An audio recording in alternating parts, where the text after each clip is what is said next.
Hello friends, welcome back to my N creative channel. Friends, अगर आपको मेरी story अच्छी लगती है तो प्लीज़ लाइक से सब्सक्राइब करना ना भूलें।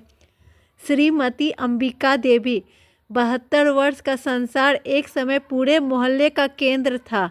उनकी हंसी, उनके हाथ के बने अचार और उनकी तीखी मगर प्यार भरी बातें, सब कुछ जीवंत था। उनका बेटा प्रतीक एक बड़ी कंपनी में उच्च पद पर था और उनकी बहू नीता पढ़ी लिखी और संस्कारी मानी जाती थी। सब कहते थे अंबिका देवी का बुढ़ापा तो स्वर्ग जैसा होगा, लेकिन जमीनी सच्चाई समाज की दीवारों पर लिखी इबारत से बहुत अलग थी। जैसे ही प्रतीक ने शहर के पॉश इलाके में 3 BHK का नया फ्लैट खरीदा, अंबिका देवी की जिंदगी का रंग फीका पड़ने लगा। समस्या साफ थी, जरूरत बनाम बोझ। जब तक प्रतीक की शादी नहीं हुई थी, अंबिका देवी उसका घर संभालती थी। जब नीता आई तो उनकी रसोई की ज़रूरत खत्म हो गई। जब पोता पोती बड़े हुए तो उनकी कहानियों और देखभाल की ज़रूरत भी खत्म हो गई। अब वह बस एक अतिरिक्त सामान थी जिसे नए चमकीले फ्लैट में फिट करना मुश्किल था। समाज की सच्चाई यही है, भारतीय घरों में माँ को तब तक सम्मान मिलता है जब तक वह उपयोगी होती है। जिस दिन उनकी उपयोगिता खत्म, उस दिन उनकी इच्छाएं और सुविधाएं भी फिजूल लगने लगती है। प्रतीक और नीता ने लिविंग रूम पर कब्जा कर लिया। अंबिका देवी को घर के सबसे कोने वाले छोटे हवा रोशनी से सहित कमरे में डाल दिया गया, जिसे वे प्यार से स्टोर रूम कहकर बुलाते थे। हाँ, आप शांत जगह पर रहेंगी, प्रतीक ने कहा, पर सच ये था कि वो बस दिखाई ना देने वाली जगह पर डाल दी गई थी।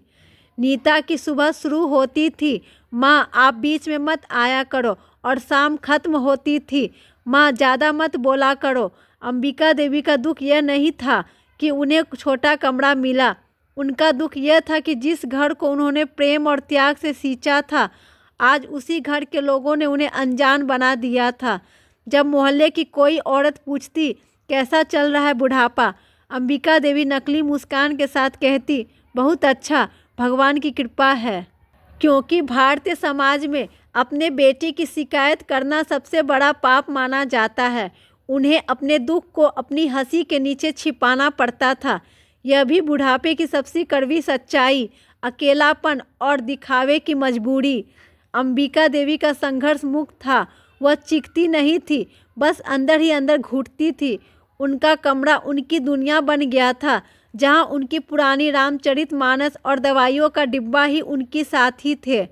उन्हें सबसे ज़्यादा चुभती थी नज़रअंदाजी। जब घर में कोई मेहमान आता तो उन्हें जल्दी से उनके कमरे में बैठने को कह दिया जाता, जैसे उन्हें किसी को बुढ़ापे की बीमारी लग जाएगी। एक दिन उनकी तबीयत बहुत खराब हुई। प्रतीक और नीता अपनी किटी पार्टी की तैयारियां में व्यस्त थे। अंबिका देवी ने आवाज़ देने की कोशिश की, पर आवाज़ गले में ही अटक गई।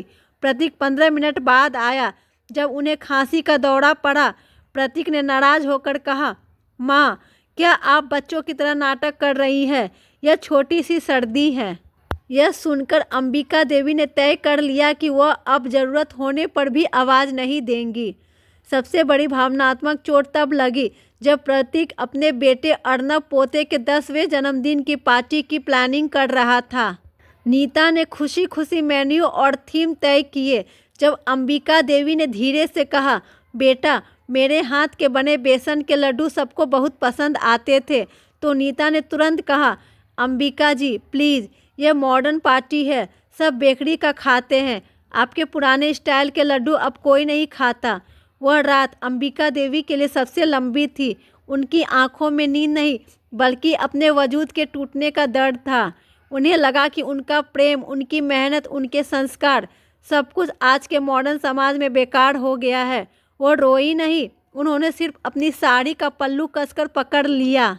उन्होंने महसूस किया कि वह खुद को बेटे के नाम पर एक बंधन में बांध चुकी है और अब बस बंधन से निकालने का कोई रास्ता नहीं है। अगले दिन उन्होंने एक कठोर निर्णय लिया।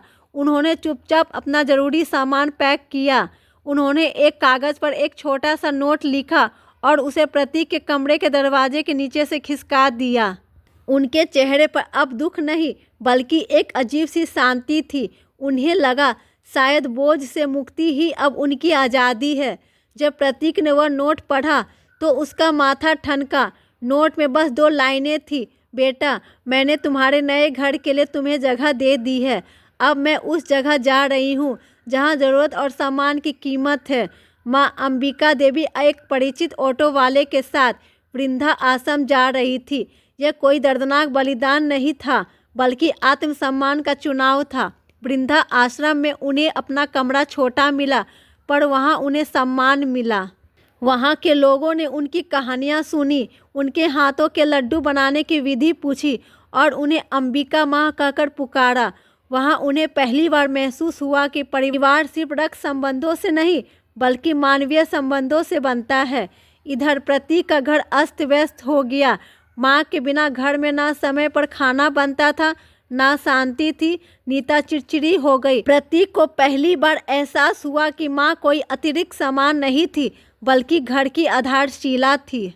उसने अपनी पत्नी और बच्चे के सामने यह स्वीकार किया कि उसने अपनी माँ के साथ गलत किया।